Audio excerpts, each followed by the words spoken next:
A esquizofrenia é uma doença psiquiátrica que tem sido diagnosticada cada vez mais cedo, ainda na infância. É sobre isso que eu falo hoje com a doutora Maria Cristina Lombardo Ferrari, que é psiquiatra infantil. Doutora, seja bem-vinda aqui à TV Alesp. Obrigada pelo convite. Doutora, para a gente iniciar essa conversa, o que é esquizofrenia?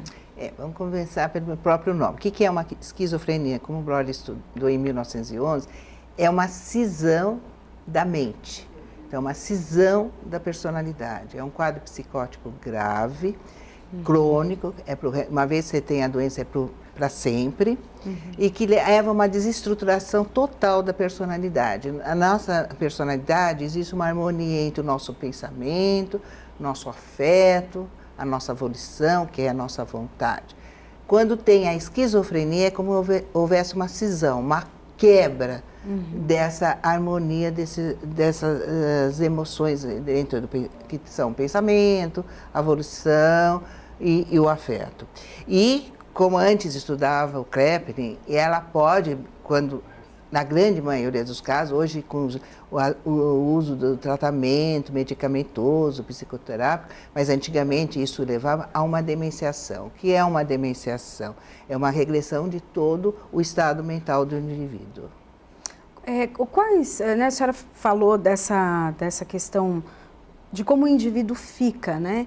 Mas é o quê? Fica mais agressivo, ele fica entristecido, ele cria dentro da cabeça dele algumas histórias? Como que é o efeito? Depende do momento que a patologia ocorre. Nas crianças, ocorre geralmente uma alteração de comportamento, porque ele ainda não tem condição de exprimir tudo que ele está sentindo. No adulto, ele já fala. Então, depende do momento. Vamos pegar uma criança de 5, 6 anos. Ele vai ter... O que acontece com essa criança? Vai haver uma quebra do pensamento. O pensamento começa a quebrar. Então, ele percebe essa quebra, o afeto começa a ficar diferente, ele não consegue sentir mais afeto pelas pessoas, ele vai se isolando, ele não tem mais vontade de ir para a escola, 6, 7 anos, não quer mais ir para as atividades dele, começa a dar muito medo para essa criança, ou talvez um adolescente, é um medo horrível, é uma sensação de pânico, de medo, e aí como ele não sabe, pega uma criança, por exemplo, menor, 6, 7 anos, ele não sabe como lidar com essa situação terrível, às vezes eles se tornam muito agressivos, porque é uma situação muito ruim. Então a criança começa a ter medo, aí ela já não dorme, não se alimenta, é uma angústia, uma coisa horrorosa. A gente que vive o dia inteiro com essas crianças é muito ruim. E ela não cuida da higiene. E aí começa, às vezes, a ter regressão, urina nas vestes, evacua nas vestes, e isso leva a um estado de agressividade, às vezes, muito grande. Ou de isolamento, ficam no quarto o dia inteiro. No adolescente, isso é muito mais grave, porque, às vezes, essa desestruturação que eles vão tendo, essa desestruturação, pode, muitas vezes, levar ao suicídio. Então, a gente tem muito medo quando a doença ocorre na adolescência, porque essa vivência psicótica que eles têm, às vezes, leva ao suicídio. O indivíduo, ele nasce com a esquizofrenia ou isso pode acontecer depois? A esquizofrenia tem uma parte genética, mas não é totalmente genético, né? Assim, você nasce com o olho castanho, é genético. Você tem o cabelo castanho, isso é uma genética pura. A esquizofrenia não é, por exemplo, tem casos de gêmeos, então se fosse totalmente genética, os dois seriam 100% esquizofrênicos. E pelos estudos é assim, é 80%. Embora eu, por exemplo, eu tenho o caso de irmãos, ter dois esquizofrênicos na família. Certo. Tive 2 meninas também com uma esquizofrenia, viviam numa simbiose esquizofrênica. Então tive casos. Então, tem um fator genético, mas também tem um fator emocional. Por exemplo, pode ser que você até carregue essa genética, que também leva a alterações cerebrais, mas que você vivendo num ambiente tranquilo, uma família boa, tudo pode ser que não desencadeie uma esquizofrenia. E pode ser ter outros indivíduos que às vezes não têm essa genética, não têm alterações de estrutura do cérebro, já tive vários casos assim, mas devido a uma família totalmente disfuncional, ela pode desenvolver uma esquizofrenia. Então, no caso, uma família que há uma separação, ou os pais que brigam muito, ou que há muita repressão, pode então desencadear uma esquizofrenia. Aqueles pais muito dominadores, pais, antes a gente estava falando de personalidade paranoide, né? Achar que todo mundo está perseguindo, não sai na rua porque vai ser sequestrado. Passa isso já na formação da criança, cria os filhos numa redoma, não sai porque você vai sequestrar. E eles podem já ficar criando aquela situação.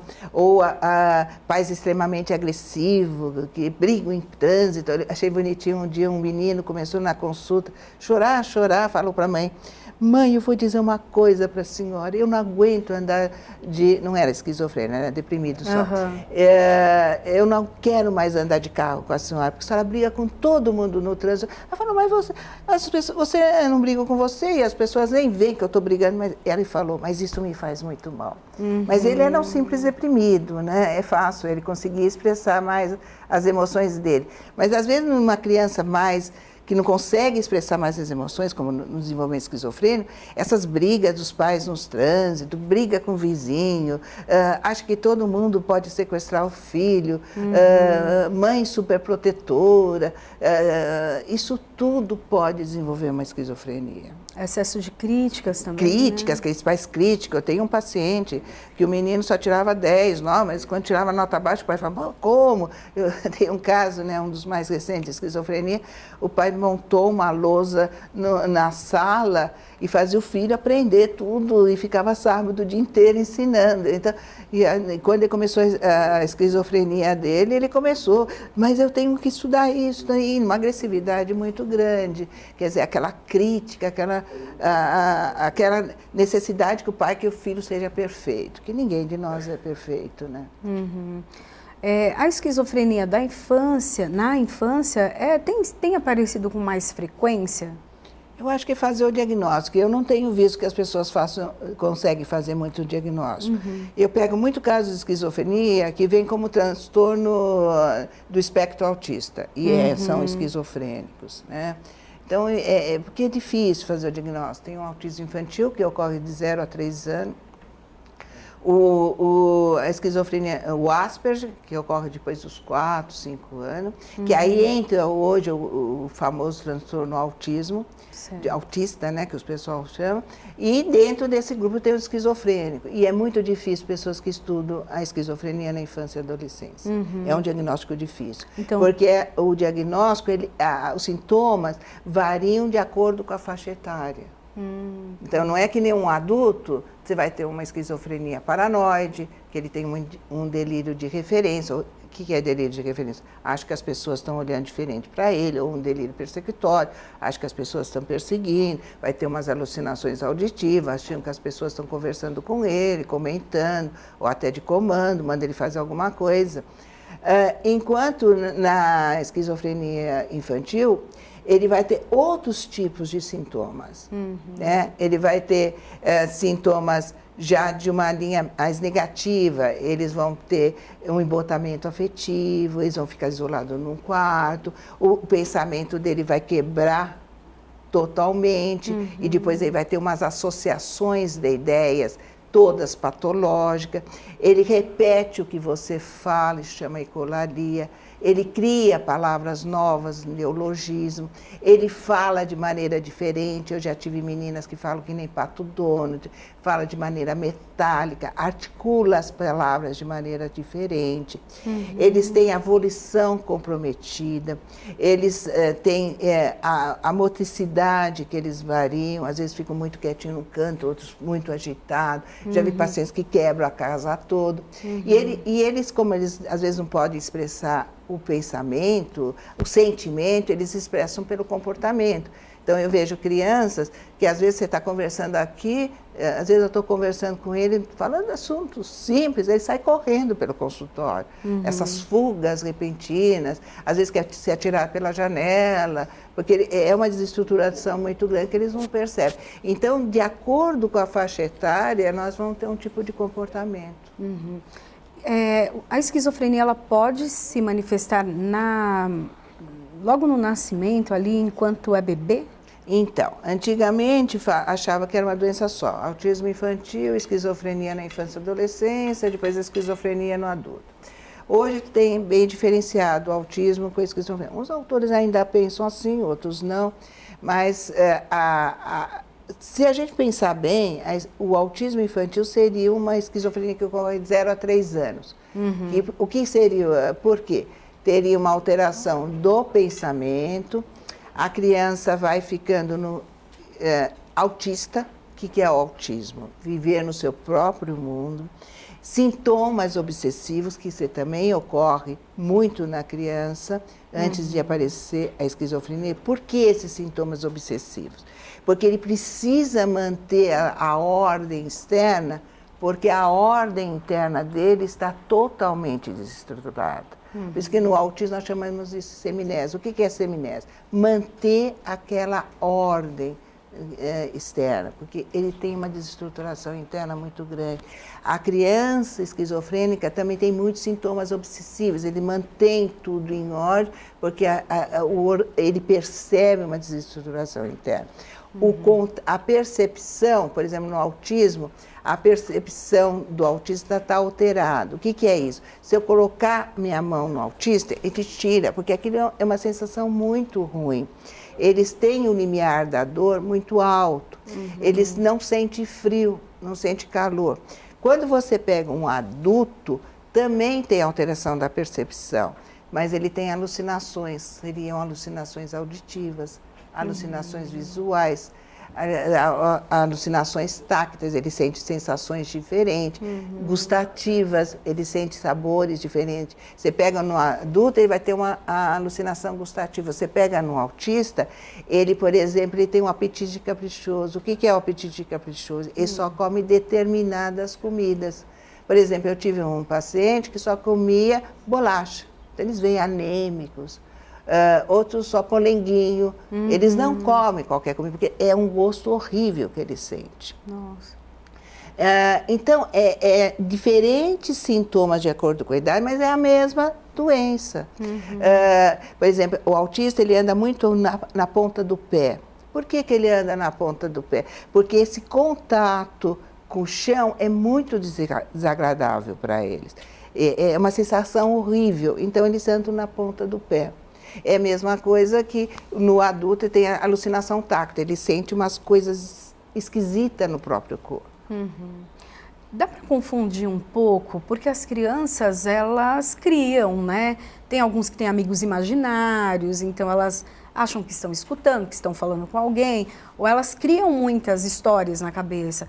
Isso pode confundir um pouco o diagnóstico até? Sim, porque, por exemplo, tem crianças que têm um amiguinho imaginário.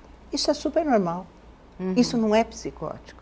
Às vezes essas crianças que são mais sozinhos, criam um amiguinho imaginário, conversa com ele. É normal isso.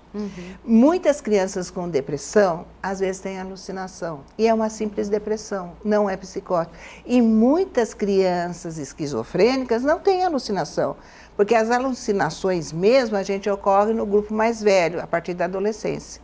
As crianças menores é raríssimo, raríssimo ter uma alucinação. Então você percebe, às vezes uma criança normal tem fantasias, tem um amiguinho imaginário e é normal. E às vezes uma criança psicótica não tem lá alucinação, ela tem outros distúrbios de comportamento. Então isso é muito importante. Até o pensamento, você pega às vezes uma criança de 4, 5 anos, às vezes ela tem uma incoerência de pensamento, que é normal da faixa etária. Então você tem que saber aquilo que é normal e aquilo que é uma quebra do pensamento, que seria uma incoerência do pensamento, que seria uma doença grave, como uma esquizofrenia. Por isso que não é fácil. É diferente do adulto. O adulto já tem pensamento abstrato,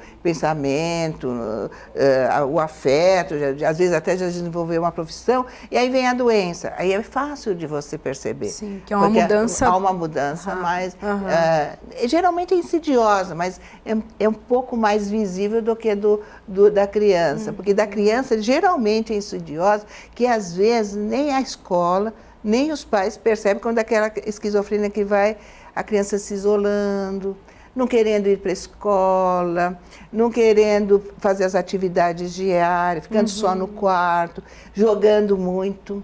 E aí eles começam a jogar, porque é uma fuga deles, depois entram com a dependência do jogo, então isso hoje é muito comum, eles ficam no quarto jogando. Então isso, e às vezes os pais não percebem, só vão perceber quando a criança começa a se desestruturar mais, começa a ficar agressiva, é aí que os pais vão chamar a atenção, e a escola também. Aí no caso da escola, né, às vezes tem aquela criança que sofre bullying porque ela é considerada pelos demais como estranha. Pode ser que essa criança realmente ela tenha um temperamento diferente, ou ela gosta de se isolar, ou já é um indício que tem alguma coisa errada e que pode ser uma esquizofrenia. E isso eu vejo muito também, né? A criança já tem toda a desestrutura dentro de casa. Eu tenho um menino que ele sempre contava, o pai era extremamente agressivo, repressor, crítico. E eu lembro bem que ele sempre, quando ele contava, ele chorava, porque ele dizia assim, o pai gostava muito de tênis, então ele queria agradar o pai, que eram dois irmãos, o pai gostava mais do outro porque jogava tênis, era muito mais parecido com ele. E o meu paciente, não gostava de tênis, era um bom aluno, geralmente daí crianças muito inteligentes e sensíveis. Era um bom aluno, mas ele não gostava de tênis. Mas um dia ele disse, eu quero agradar meu pai vai ter orgulho de mim. E ele jogou tanto tênis que ele desmaiou na quadra. Mesmo assim, o pai nunca valorizou ele, sempre o desvalorizou. E aí ele foi se isolando, ficando no quarto, com ideia suicida. E ele ia para a escola, ele sofria muito bullying. Porque ele era aquele menino que gostava de estudar, ficava na classe sozinho, aí as crianças começaram a achar ele diferente, aí ele começa a não ir na escola, o rendimento escolar dele começou a cair, por causa da própria doença. E então a gente percebe muito, com a gente que lida dia a dia com essas crianças, que assim, tem aquela desestruturação dentro de casa, que vai para a escola já enfraquecido, lá eles são mais sujeitos ao bullying. E aí e alguns, por exemplo, tem um menino que eu estou atendendo agora, ele acha já, né, por causa da doença, que as crianças, os outros estão falando dele, se torna extremamente agressivo, porque ele já começa a achar que estão fazendo bullying dele, e aí aí a doença vai crescendo, né? Eles são obrigados a sair da escola e aí a coisa vai agravando cada vez mais. A idade dos pais pode influenciar em ter filhos com a esquizofrenia? Olha, eu tenho uma experiência muito grande, eu nunca vi isso, eu acho que é muito mais essa desestruturação.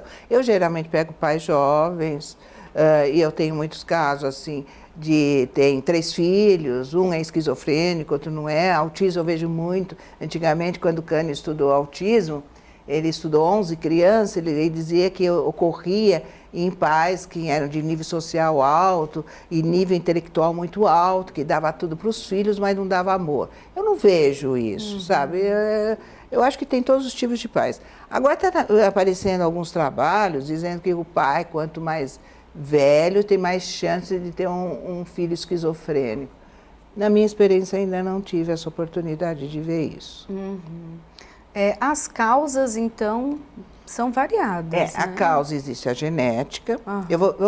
Existe, então, no meus estudos que eu vejo, 2 tipos de esquizofrenias que eu vejo.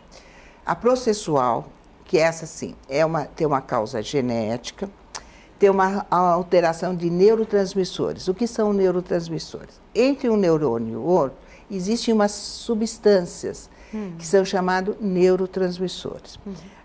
Na esquizofrenia, existe o neurotransmissor que está mais alterado, é a dopamina. Então, na esquizofrenia, há aumento da dopamina. E aumentando essa dopamina, ela leva à destruição desses neurônios. Não é só a dopamina que está aumentada. Existem alterações de dopamina, de serotonina, como na depressão, de glucanatos, de neuropéptidos, mas é principalmente dopaminas. Existe uma alteração também estrutural, principalmente na região temporal do cérebro, onde está localizado as nossas emoções, e na região frontal, é onde nós pensamos, é a nossa parte cognitiva. Eu tenho trabalho que eu estudei com tomografia esses pacientes. E o que nós observamos que se você faz essa tomografia no início do tratamento, no início da doença, até o final, não há uma piora, ela permanece. Porque antigamente, quando estudou esquizofrenia, né, com Kreppler, em 1894, dizia que era uma demenciação. A pessoa era normal, realmente não em pessoas normais, e levava a uma demenciação do indivíduo. Hoje nós sabemos que tem essa desestruturação e que vai continuar. Então é um neurodesenvolvimento, a pessoa nasce. E depois tem o período que mais pode aparecer a esquizofrenia. Que período pode mais aparecer a esquizofrenia? Nos meninos, principalmente, é a entrada da adolescência. Por que a entrada da adolescência? Porque tem um aumento de testosterona. Aumentando a testosterona, aumenta a dopamina. E aumentando a dopamina, vai fazer aparecer a esquizofrenia. Nisso, as mulheres estão protegidas, porque ela não tem a testosterona, ela vai ter o estrógeno, que é um hormônio protetor. Por isso que a esquizofrenia é muito mais grave no menino do que na menina. E outros estudos que tem, né? E depois os fatores emocionais sociais, que são o tipo de família. Eu vejo muito, por exemplo, caso de imigração. Eu pego muito pacientes orientais que eles vêm, né, da Ásia, né?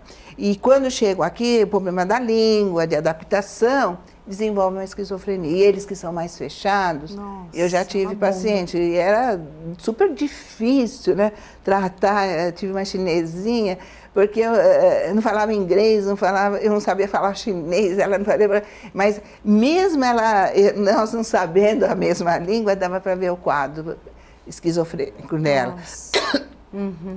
Que também melhorou bastante, mas foi quando ela veio da China. Então foi um trauma, né? Um trauma. Às vezes essas mudanças, às vezes mudança de casa, às vezes uma coisa tão simples tem um fator desencadeante. Nossa. Por isso que precisa, então, quando tem, né, caso essas mudanças, a família ter uma estrutura, tem que ter toda uma estrutura. Às vezes uma mudança de casa. Eu já tive casos assim. Quer dizer, já vivia no balanço, em alguma coisa, mudança de escola, por isso que tem que ter muito cuidado quando os pais mudam de escola, tem que trabalhar com a criança, fazer a criança ir olhar, porque ele pode se sentir deslocado frente àquele grupo. Tem como evitar a esquizofrenia, de repente no pré-natal, alguma vitamina, alguma coisa que dá para evitar? Uma das causas, né, quando eu estudei o neurodesenvolvimento da esquizofrenia, diziam que havia muita infecção, principalmente no terceiro trimestre da gestação. Claro, todo mundo tem que fazer um pré-natal direitinho, isso é perfeito, né? Mas é interessante, claro, que tudo tem que fazer direito, fazer um pré-natal bom, o parto normal, o cuidado com a criança, tudo. Mas às vezes, como eu estava falando antes com você, às vezes você pega crianças, eu peguei essa semana uma criança com uma deficiência mental grave, 4 anos, não andava, não falava, muito grave, tadinha. E a mãe, super afetiva, ela tinha feito um excelente pré-natal, super organizada, ela me levou assim a pasta desde do dia do nascimento, desde o pré-natal dela, o nascimento, todos os testes do nascimento, tudo. Fizemos todos, fizemos ressonância, eletro, tudo normal. E a menina tem uma deficiência grave. Bom, claro, a gente tenta evitar, né? Mas não sabemos, há casos que se faz tudo e mesmo assim aparece uma esquizofrenia. A gente vai falar um pouquinho então agora, nesses minutos finais que nós temos, até do tratamento, né? Como é feito o tratamento, há tratamento, cura não existe para a esquizofrenia, né? E o que fazer então quando diagnosticado? Primeira coisa quando diagnosticado é entrar com tratamento, né? Como existe um aumento de dopamina, existem remédios que diminuem a dopamina. Certo. São os neurolépticos. Quer dizer, a esquizofrenia teve uma outra visão desde que foi descoberto o primeiro neuroléptico, que é o Ampliquitil, em 1952. Então, ele abaixa a dopamina. Hoje nós temos um arsenal muito grande de remédio. Agora, a esquizofrenia, quanto mais cedo ocorre, é mais difícil o tratamento. Então, muita gente eu vejo os pais, mas hoje os pais estão muito mais esclarecidos, porque nós usamos muito mais remédio na criança do que no adulto. Porque na criança a doença é muito grave. E é rara, graças a Deus é rara. Ela ocorre só 2% do que ocorre na esquizofrenia de adulto. Mas ela é mais grave que uma esquizofrenia refratária do adulto. O que é uma esquizofrenia refratária de adulto? É uma esquizofrenia que às vezes não resolve com neuroléptico nenhum. Só existe às vezes hoje uma chamada clozapina, que poucos psiquiatras sabem usar, mas que às vezes melhora, às vezes, nem totalmente. Da infância é a mesma coisa. Então, nós usamos muito maior quantidade de neuroléptico, é mais difícil sair do quadro, porque além da doença ter parado o desenvolvimento da criança, né? Porque o adulto já chegou lá. Sim. A criança está aqui. Ela regride tudo. Então, é muito grave. Então, nós usamos muito mais remédio. É crônico, vai ser para o resto da vida, a gente pode até diminuir com o tempo, a gente vai analisando. E também, como às vezes tem uma certa depressão, quando há risco de suicídio, a gente entra com antidepressivo também, mas em dose pequena, porque às vezes o antidepressivo piora os sintomas psicóticos, então tem que saber usar muito bem. Quando a criança sai do quadro, nós começamos uma terapia, porque não sabemos como ela vai sair. Eu tenho um caso recente, o menino teve o surto esquizofrênico, mas eu peguei uma família super bacana, a mãe é um amor, e juntos trabalhamos bem, ele conseguiu continuar na escola, e bem na escola, não saiu com nenhum déficit cognitivo, mas nós pegamos correndo a doença. Então, ele continua na escola e bem, mas eu peço para a mãe, estuda junto, fica do lado dele, ele tem um livro para ler, lê com ele, porque o pensamento ainda não está totalmente organizado. Então, esse é um menino que ainda continua estudando na escola e a gente vai junto, caminhando, ver até onde chega. Mas tem criança, tem um outro menino, tadinho, esse começou com 8 anos. Ele adorava a escola, mas aí ele ficou muito agressivo, não dava, né? Foi muito grave. Mas com a doença veio muito grave, ele teve uma perda cognitiva muito grande. Então, ele não consegue. E aí, quando ele começou a melhorar, ele falava para mim, Cristina, eu quero ir para a escola, eu quero ir para a escola. Mas não tem condição. Ele está muito grave. Então, o que eu fiz? Fiz ele ir para a natação. Agora, eu pus numa psicopedagoga. O que a psicopedagoga faz? Ela vai reorganizar essa parte cognitiva. Eu ponho numa terapia ocupacional, para ele começar a restabelecer o contato com a vida. Eu pus ele numa fono, porque a esquizofrenia na infância tem muitas mudanças na linguagem, por causa do pensamento. Então, eu tenho que prepará-lo para voltar à vida acadêmica. Provavelmente, ele vai ter uma vida acadêmica muito aquém do que as crianças daquela idade.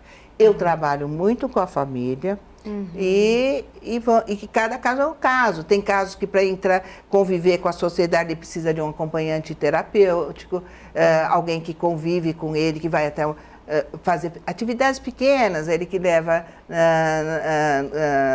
no cinema, para tomar um sorvete. Cada caso é um caso. Eu tenho ultimamente quase não interno meus pacientes. Por que eu não interno? Porque geralmente hoje nós temos esse arsenal terapêutico tão bom, quando eu tenho o apoio da família, eu acho que não precisa passar por esse trauma a criança ou o adolescente. Só quando oferece risco para ele, que é o suicídio, ou para o próximo, que ele possa machucar. Com a medicação e todo esse acompanhamento de outros profissionais, a criança depois ela consegue ter uma vida adulta normal ou não? Conforme o que você considera normal, né? A grande maioria tem perda cognitiva, né? Eu tenho um paciente muito interessante, esse paciente. Esse menino, na adolescência, ele começou a usar droga. Eles, às vezes, usam muito droga, porque é um modo de entender essa loucura que está tendo na cabeça deles.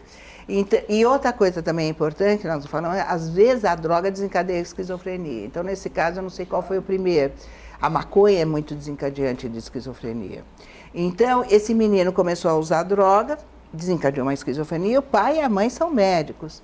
E ele teve 8 internações antes de chegar no meu consultório. Aí ele foi no meu consultório, e internações longas, porque eles achavam que não é que ele era esquizofrênico, mas que ele era um viciado em droga. Então, as internações eram por causa da droga. Quando eu vi, fiz todos os exames, era um esquizofrênico. Ele tinha 26 anos quando chegou no meu consultório. E um dia, ele está agora bem, mas ele ainda tem uma perda cognitiva imensa, é um moço lindo, ele é bonzinho, melhorou a afetividade, não tem nada mais com droga. A mãe mantinha ele preso com medo que ele fosse se drogar, né? Um dia o pai quis ir lá no meu consultório, eles são do interior, e ele foi lá, e ele falou: primeiro quero agradecer tudo que você está fazendo para o meu filho, nunca mais foi internado, nada, né? Aí eu falei: se você me fala dele, né, hoje e antes da doença, o que você vê de diferente? Eu falei: só que é outra pessoa. É outra pessoa, né?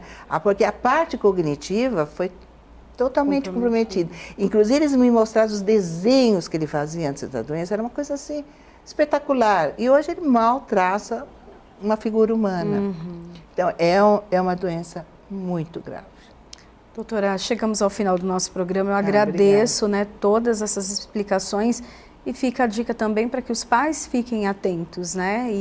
E a esses sinais procurem ajuda médica. E quanto mais cedo é o diagnóstico, melhor é o prognóstico. Muito obrigada. Tá, obrigada a vocês pelo convite. Obrigada.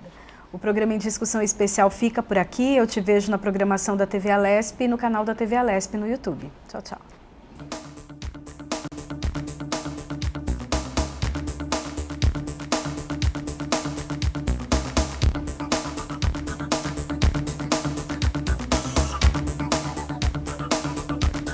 Vale a pena, né?